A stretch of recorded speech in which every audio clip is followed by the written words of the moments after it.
This is my fourth attempt at recording this video. Two on this computer. Phone, went to the phone, out of storage, classic, but I'm determined here to get this information to you for you to probably not even watch. But I must push on. So, I went over all your comments. I'm not going to get into specific comments the way I usually do on this one, just because I want to get all four shows into this one video. But I do appreciate all the comments and a lot of really strong ones, and I'll get to some just in general, just not specifics. So basically, these four shows, I've chosen these four shows to kind of to see how they all work together to form this, broader theory of modern feminism, um, that I've been cultivating over the last maybe 4 or 5 years, just through teaching my courses and just being a person. And it has a lot to do with, um, these shows all sort of approach this theory in very specific ways.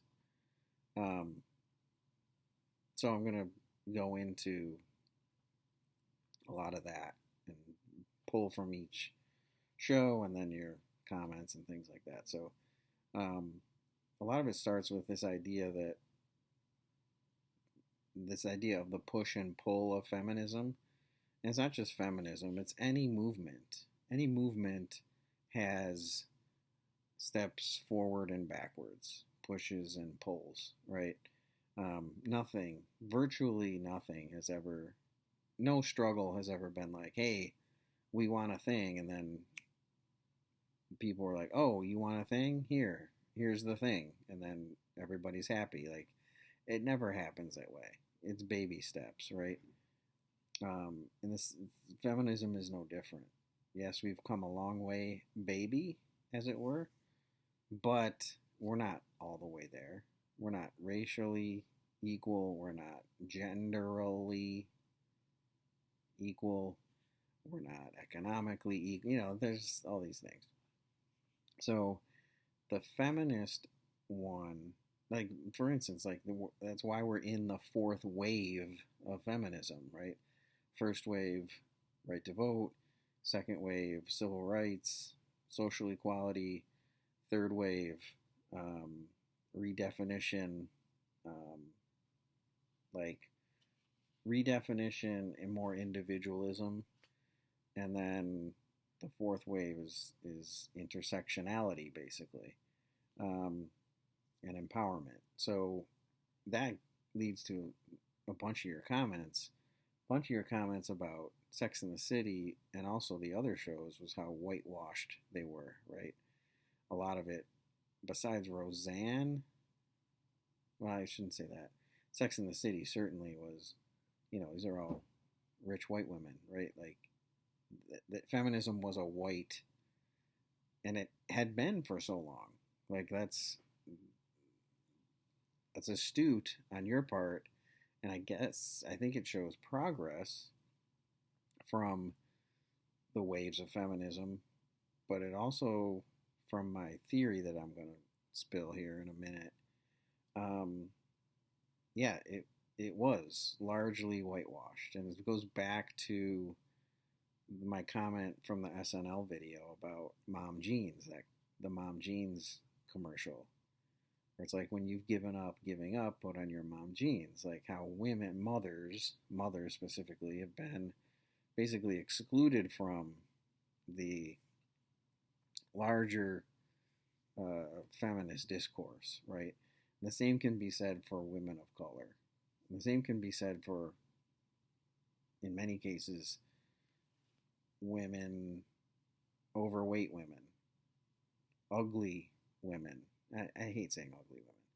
Not traditionally attractive women. Um, like,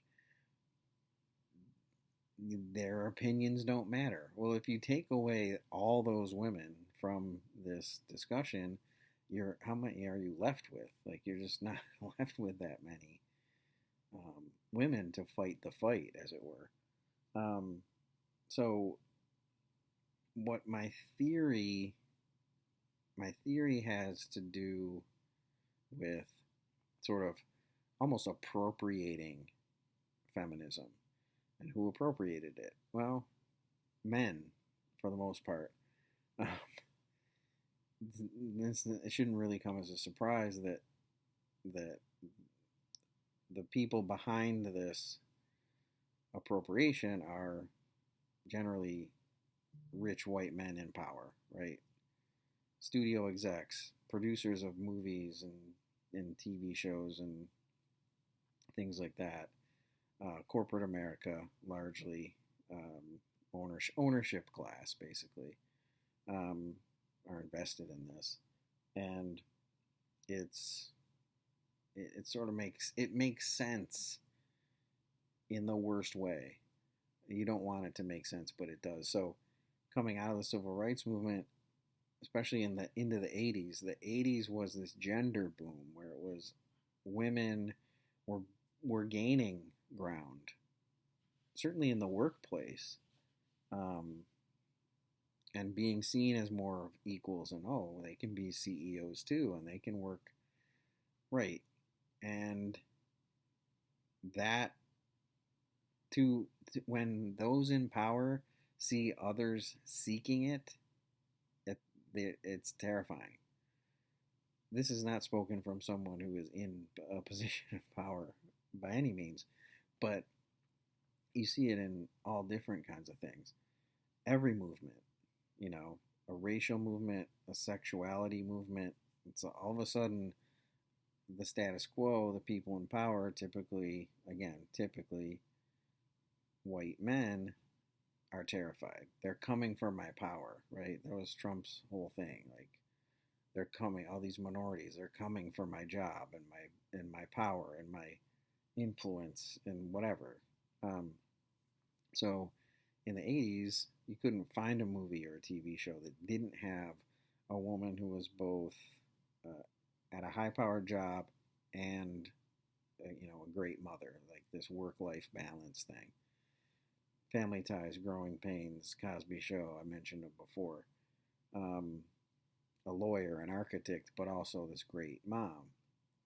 Well, if they can do that, well then, what the fuck do they need us for, kind of thing. So it almost makes sense. Like, you see this surge, and people in power who are in fear of losing it are like, how do we take this and spin it our way, right? How do we absorb this and make it work for us? And that's where I think shows like Sex and the City and even Friends to some extent come into play. They were devised specifically to reshape the public or mainstream or layman's definition of what it means to be a feminist or to be an empowered woman. And it boils down to two things: fucking and shopping.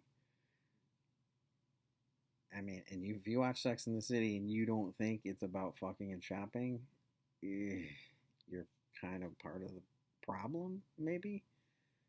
Um, and like I said, many of your reactions to the show would indicate that you did realize that, and that's maybe not the best thing, right? But at the time, the show was lauded for its basically feminist stance.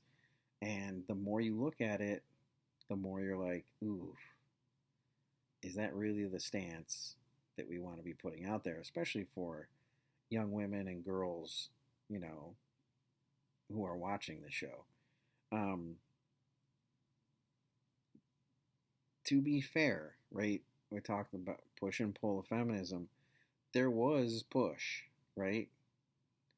The show was not without pushing feminism forward, and that was basically having four independent, strong, empowered um, women of different backgrounds, right? It wasn't just your stereotypical woman. You had Samantha, who was there clearly and distinctly to challenge the double standard of sexuality, right? That men who fuck a lot are studs and women are sluts who do the same, right? That's her whole function, is to poke holes um, in that dogma, basically. And then you have Miranda, who is, they all have different color hair too, right? Blonde and brunette and redhead. Miranda's just sort of like all business. She's kind of, she's more masculine, certainly, than the other three. She's the lawyer. Um, so she has that angle. Carrie's the free spirit. She's the artist. She's the writer. Um, and Charlotte's far more conservative, right? She's from older. She comes from money. Um, very almost aristocratic, right? Conservative values and approaches to all these kinds of things. Um, so that's a move forward, giving some depth to what it means to be a woman and better representation. Now, perfect representation? No. Better? Yes. But then you start the pulls, right? You get that push, and then you start to get the pulls. So basically, the show reduces feminism and womanhood to fucking and shopping, period. And you see that Carrie literally says breakups bad for the heart, good for the economy. Because they're like, oh, this sucks. Let's go shopping downtown, right? Like that kind of thing. Um, I feel like Sex and the City really advanced these kinds of feelings and ideas. Um, I mentioned in my thing, my intro, this show always gets a reaction, right? From, and it's opposite, right? Women are like, oh, great, finally a show for women about women. And the guys are like, oh, just gonna talk about their periods. Like, whatever. Like, stupid, stupid, stupid. And I always thought, like, isn't that backwards? Like, if you're a woman watching the show, especially now, and many of you sort of reflect this, you should be like either annoyed or offended or like upset about it because of the way it portrays women and reduces women down to their sexuality and their bank accounts, basically, right? Yeah. But if you're a guy, you should love it. I mean, how many boobs were in that show? That one episode. How many boobs were in there? It's borderline pornographic if you watch the whole series. A lot of sex, obviously, and yeah, like what it seems like it's written for men, but yeah, and maybe it was. Hence my theory. um, but and speaking of my theory, like this is my what I picture is like a bunch of guys in a room being like, all right, what are we going to do about these women, this feminist thing? Like, we're going to lose our power. Let's convince them it's about being empowered and being a strong woman is about fucking and shopping. Keep fucking us, for equality's sake. Yeah, which is a double-edged sword because then it takes away from like the quest for actual equality, right? In spaces that are far more impactful if we can get everybody convinced of that. Um, so I mentioned the moms thing, right? Um, Carrie even says to Miranda, you're a mother now, but don't worry, I won't tell anybody, right?" And Samantha's like, "Get her the fuck out of here! Like she's not one of us anymore, right?" Um, and even Charlotte, like Charlotte is more of a trad wife, right? She's a traditional woman, quote unquote. And in this episode, she succumbs to this fucking means you're powerful, right? She's like, I have to have sex. I haven't had sex in this long, and blah, blah, blah. And showing her boobs to guys, just randos, like, that's not her. She's sort of succumbing to this push, this sort of, I guess it's a pull of feminism. Like, um, that's kind of that. That's where it starts for me. Is um, is Sex in the City, and then I think it only makes sense to go right into Girls, basically. So Girls is interesting because um, I feel like it explores the implication of feminism in ways that Sex and the City doesn't. And it's 10 years post Sex and the City, I think. It's roughly 10 years from the end of Sex and the City that this show comes out. And it's not at all unlike the couple things we talked about. We talked about the offices, right? British office, dark, like sort of glum, grim, depressing almost, right? In the way it's shot, the characters, everything.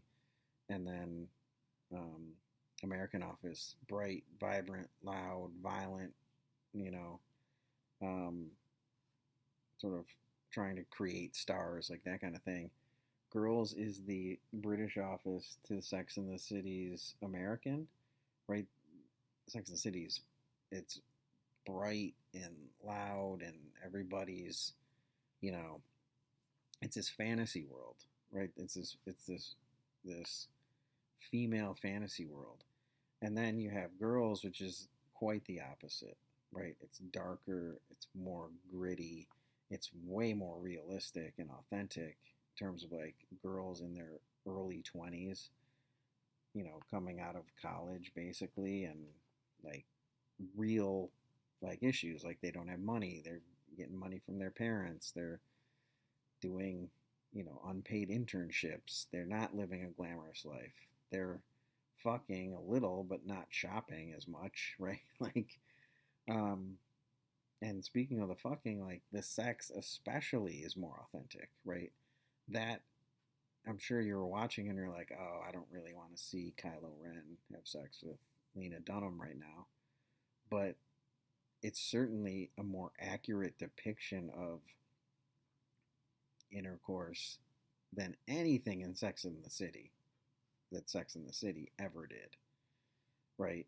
Sex in the City, it's idealized. It's mountains are moving. Everyone looks perfect. Everyone's body's in perfect shape, and there's nothing gross about it, right? Um, Here, it's awkward. It's like cringy, but there's still something there, right? Um, you sense there's love there, maybe. Um, it's just, it's like the advertising thing that we talked about. It's like, it's not trying to trick you, right? Sex and the City is trying to trick you into thinking this is what it's like to be a woman. You just fucking shop and hang out with your friends. Like, that's being a woman. And Girls is here to say, like, yeah, let's do. It's like Fresh Prince and Cosby. Fresh Prince was like, let's do Cosby, but address the concerns of the African American community in ways that it didn't, right? That Cosby didn't. Girls is saying, let's do Sex in the City, but make it way more realistic and authentic and focus on some more pressing things than fucking and shopping. Um, so it has the connection to one, the Mary Tyler Moore Show. This is what's interesting. It connects specifically that pilot episode to the Mary Tyler Moore Show and Sex in the City. So Mary Tyler Moore, if you don't know, was a show from the 70s, so we're coming right out of the civil rights movement, 70s, about a woman who left her fiance to move to the big city and get a job and be on her own. Like that's the true quest for identity and empowerment and independence and those kinds of things for women. She very much is an iconic TV character for that. And I think they're applauding it. Like the show Girls is saying, let's be more like Mary Tyler Moore. Mary Tyler Moore should be our idol, not Carrie Bradshaw. Okay? Hence, Marnie and Hannah are like, oh, you fell asleep watching Mary Tyler Moore again. Right? So that's intimates that that's who they want to be. Then they cut to Shoshana. Shosh has the poster, the Sex and the City poster up in her apartment, and Jessa shows up. And Shosh gives you this exactly the sort of fallout from the Sex and the City generation, basically. She's obsessed with the show. She only defines womanhood within those somewhat confining boundaries of the four characters. She says, oh, sometimes my Samantha comes out, but I'm probably a Charlotte. But Miranda in the classroom, like, whatever, that's all she has to define womanhood. That's all she's seen on TV, right? Her whole life, basically. And she has modeled her life after these women. And it's, the poster's on the wall. Like, that's not a coincidence. And then Jessa, she starts saying, "Oh, you have Charlotte hair and all this other stuff." And Jessa's like, I don't know anything that you're talking about right now. Like, what are you talking about? She doesn't give a shit. She's sort of out of the whole thing, basically. So there is that connection to both of those shows, and I think one is a positive connection to Mary Tyler Moore and a negative connection to Sex and the City. It's basically saying, like, we should be more like Mary Tyler Moore. That's my thought, right?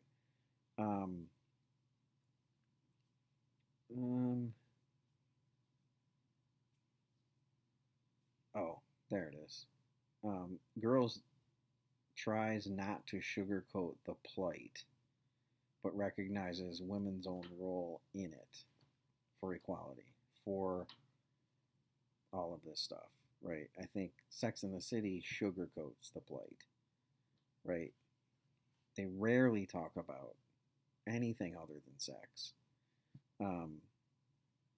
And again, it doesn't like these characters from Girls their sexuality doesn't define them, right? It's decidedly not about fucking and shopping, if that helps you to understand it more. So it's basically that um, it's that kind of show in the face of, you know, a Sex in the City kind of show. So then you sort of shift back to Roseanne, right? And this is what I'm saying about this woman thing.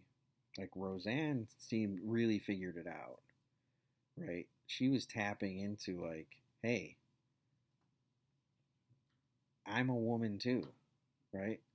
I'm a mother and a wife, and I'm heavy set, and I'm not traditionally attractive, but I have opinions, I matter, like all those kinds of things. That's what Roseanne was all about. Um, and this was in the 80s.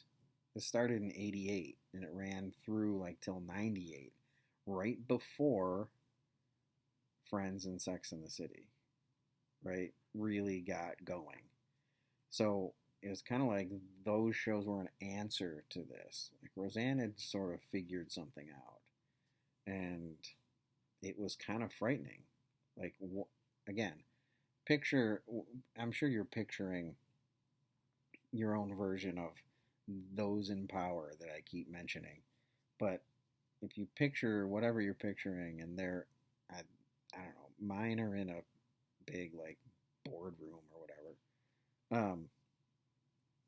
They're like, wait, if this gets out, that just regular women can have a say and are important and matter, like we're in trouble, right? We got to squash this. Hence all these, yeah, these other shows.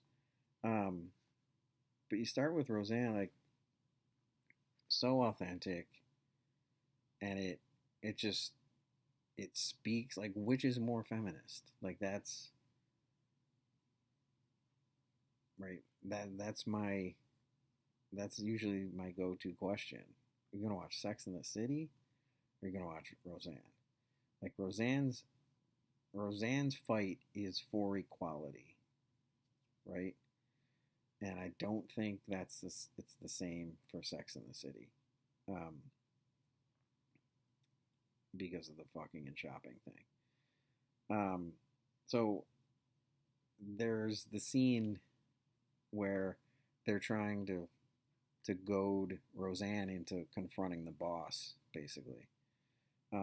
And they're like, somebody needs to take a stand, right? Somebody really does. And she's like, well, somebody doesn't want to. Like, she knows what they're saying. Like, that's that's a it's like the Theo and Dr. Huxtable monopoly money thing. That's a metaphor, right? They were speaking to their audience. This is speaking to someone. Some woman needs to stand up to this patriarchal society that doesn't see us as equal. It sees us as less than. Um, so yeah, it's a metaphor also for the forgotten women of the feminist movement, right? Women of color, um, non-traditional looking women, I guess. Um, Women of lower income. Uh, Equality isn't just for the rich and powerful and beautiful, right? Like that's just not a thing. Um, and that's what Roseanne. It was feminism for everybody. It was feminism for um, the outcasts, basically. Um, and she's fighting. I mean, you watch the two shows, you can't not see that she's fighting a totally different battle than the women from Sex and the City are. These women that Roseanne represents, they're as integral to progress as anybody. Um, and I think the shows like Friends and the Sex and the City convinced us otherwise. Many of us otherwise. So yeah, which is a more realistic depiction of a woman, Roseanne or anybody in Sex and the City, or even girls? Like Roseanne really. And here's the thing: she didn't just talk the talk; she walked the walk. She was an incredibly powerful woman in Hollywood, which, I mean, I don't know that there is a bigger boys club. And she threw her weight around, no pun intended.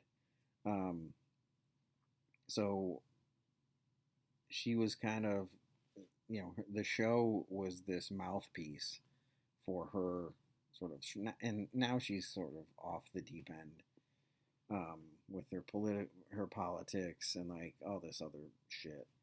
Um, but the show itself, it stands on its own. Like it doesn't need her to sort of ruin it, I guess. Um, so the big thing was Roseanne doesn't look like a feminist, right? Which is what I've just been saying. She doesn't look the part, according to like the modern conception of what that is.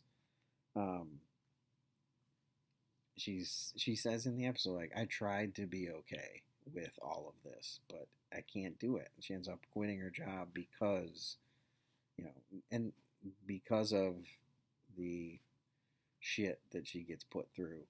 Um, and that's the beauty of this show, I think, is it's on this grassroots, almost practical level that she's fighting for all this stuff.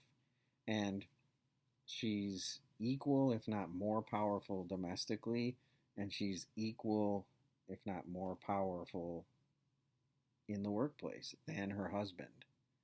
Right? They 100% share the duties at home, pretty much.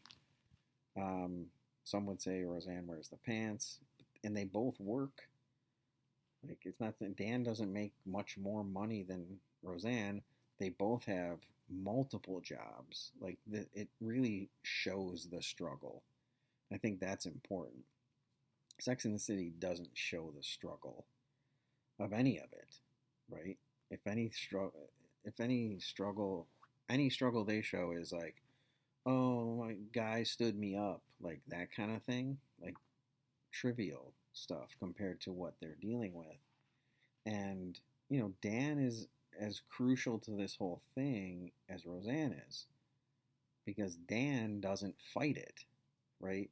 You'd think in the 80s and 90s, like a character like Roseanne, the man would be completely emasculated or like putting her in her place, right? But he's fine with it. Like he has come around to this type of equality. He appreciates her for who she is and what she brings to the table. He needs her as much as she needs him. Like their relationship is pretty equal.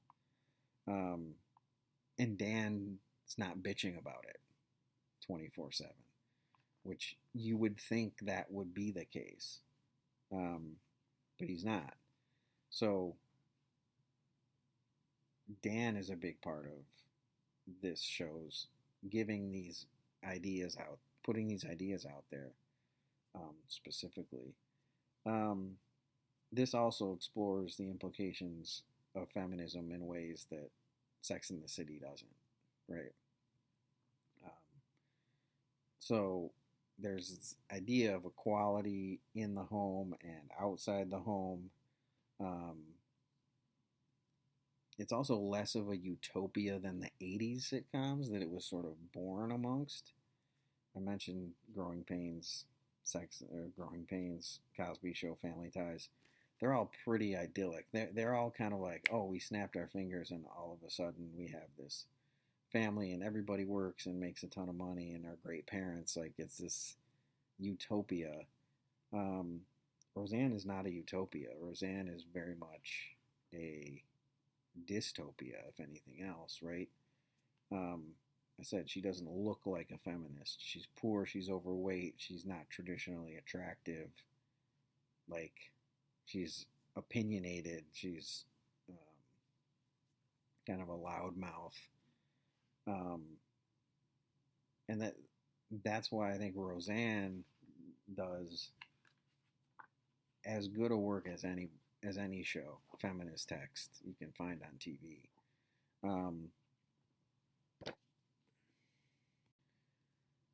Finally, you get to 30 Rock, which I think is kind of a really good mix of all the shows that we're talking about.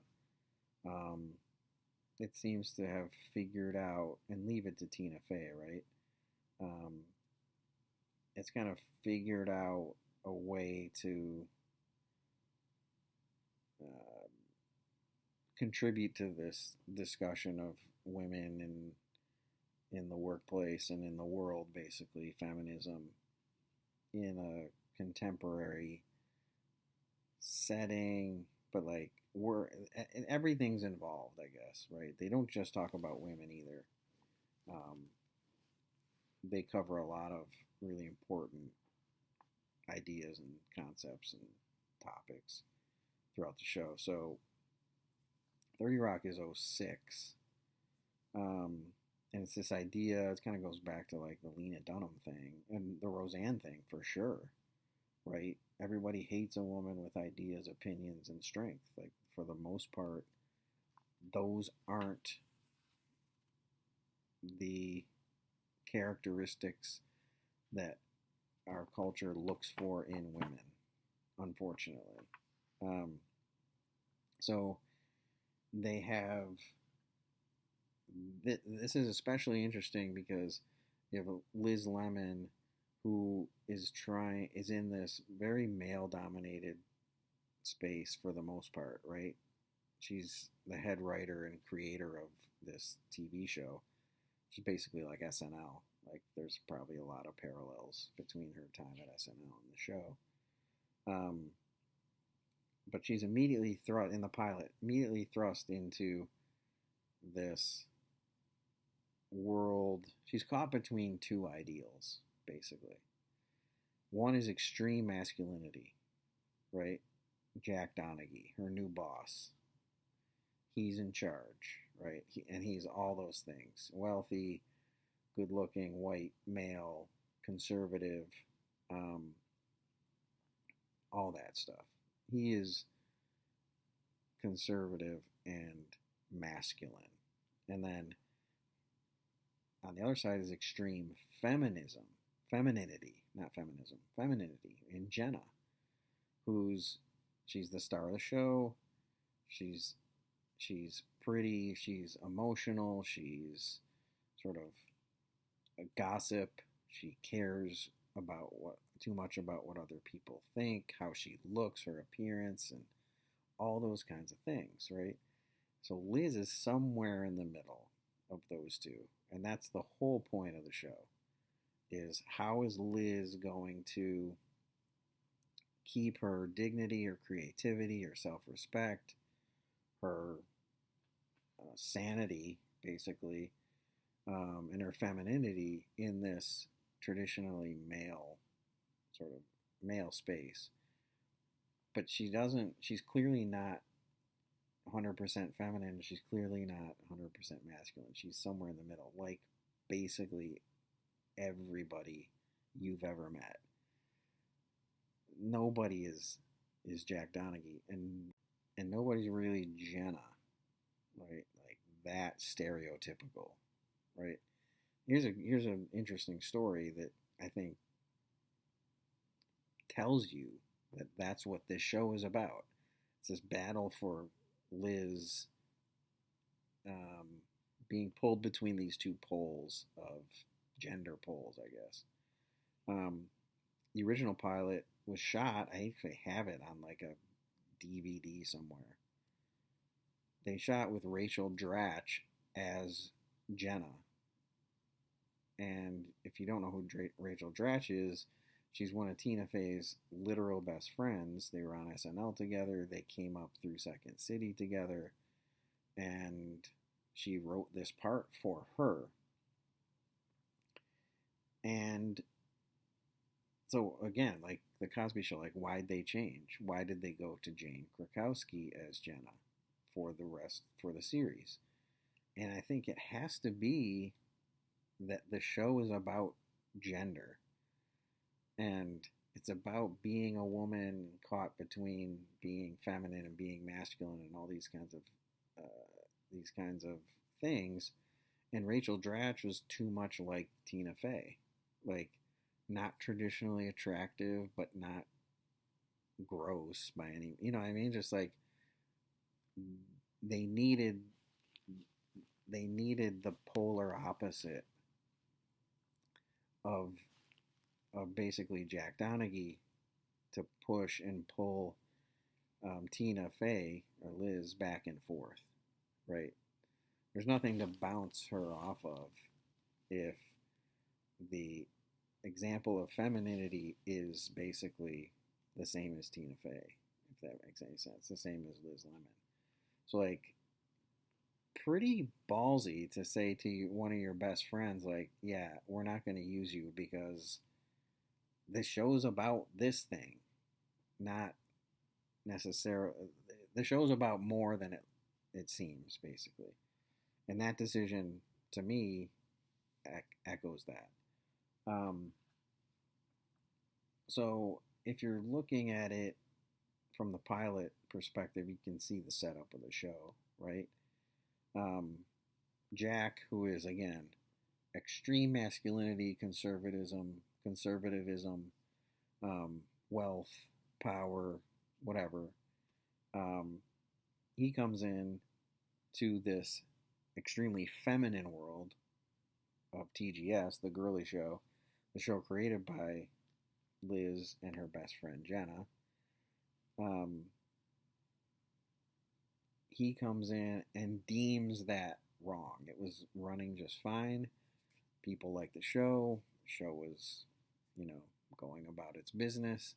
And insert all of those Jack Donaghy attributes, and all of a sudden, it's wrong. It needs more. It needs to be changed. We need to fix this. We need to get rid of this, right? And sort of, they were fine without him, right? So the patriarchy coming in and seeing this feminine thing working, being like, no, we got to change that. And they add Tracy Morgan and they make it, it's totally not even the same show. And Liz obviously has a problem with that, right? She's like, oh, I see. So you come in and take things that work and you fix them. Got it, right? Um, so again, the show is about. The show seems to be. It's obviously semi-realistic, semi-autobiographical. I'm sure. We also have Jack. Like in that scene in his office, Jack completely nails Liz. Right? He's got women figured out. You do this, you do that, you weigh this, you eat this, right? Market research, and we know women, right? Um, just kind of how he completely nails her, right? How the media reduces women to statistics and a dollar sign, basically, right? Um, sort of, it's kind of like my whole co-opting of feminism thing. How can we cash in on it, right? Um, so you have that. It's in the backdrop of show business, which makes it, I think, even more interesting, and the takes are a little more biting. Um, and you also have, I mean, there's lines in this show that are almost throwaway lines, but they're so good. When she is talking with Tracy at the diner, right? Tracy Morgan or Tracy Jordan's like, Jack Donaghy, keeping women and minorities in conflict with each other, right? Like that's for real, right? Like um, that is happening. So the the overall um, thing with 30 Rock is that Liz, again, it's not this snap your fingers overnight and everything's fixed, right? Because Liz realizes that parts of her are like Jack. Like her and Jack are adversaries, but their relationship is it's one of the greatest in TV history. Just their back and forth, right? Um, and their adversarial relationship. They care about each other and they're friends because realizes Liz realizes she is, she has masculine attributes and she has feminine attributes, Now, what does that make her, right? If you're not at one of the extremes, it's like anything. You're either with us or against us, right? If you're a liberal, then you're not a Republican, which is, I mean, it's just not true. Like, it's just everybody, you know, is somewhere in the middle or should be, right? Um, no one's a monolith, and Liz Lemon is this exercise in that, right? There are days where she's more Jenna. There are days where she's more Jack, and um, but that idea of maintaining that in this male-dominated world without compromising yourself, right? And it's interesting how the two, Roseanne and Liz, handle those situations, right? Because I think you watch Roseanne and you say, yeah, she should have quit. 100%. That was the move. That was the move for the greater good. And I think Liz not quitting was the move for the greater good, right? She's she's she can do much more damage from her position as the writer of this show and the creator of it, and you know, sort of upholding some sort of level of respect for women when Jack probably doesn't want to do that. Like, you see what I'm saying? But Roseanne quitting was the move, right? Being a leader, you showing solidarity for women. They're not catty. They're not at each other's throats. They're not stabbing each other in the back. They're unified. They're together. Like, we're fighting this common cause, right? Um, so I hope you guys got through this. If only because it took me like fucking 4 hours to do this one video. I'm gonna say this. This one's for my diehards. If you got this far, you're watching this. Leave a comment on this post that uses the word spectacular, and I will know that you watched it all the way. And I appreciate it. I really do. I hate to think of myself just making these videos in a vacuum, but it is what it is. So keep the comments coming, and I'll see you guys soon.